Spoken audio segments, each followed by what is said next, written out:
So let's have a look to the overview of the color tab.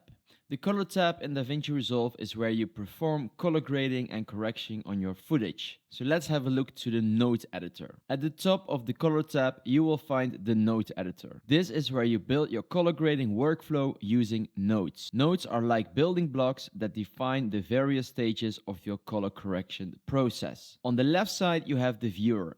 This is where you can see the real-time preview of your video as you make color adjustments. In the center, you will find the primary color wheels. These are powerful tools for adjusting the overall balance of your image, controlling shadows, midtones, and highlights individually. So let's talk more about nodes. Nodes in DaVinci Resolve represent different stages of your color correction or grading. They are connected in a sequence to create a workflow. So here is a basic breakdown. First, we have an input node. This is where your original footage comes in. Any adjustments made here affect the entire image. So then we have the color correction nodes. These nodes are where you fix issues like white balance, exposure, and overall color balance. Each correction can be done separately from more control. The next node can be the color grading node. Once your footage is corrected, you move on to the grading nodes.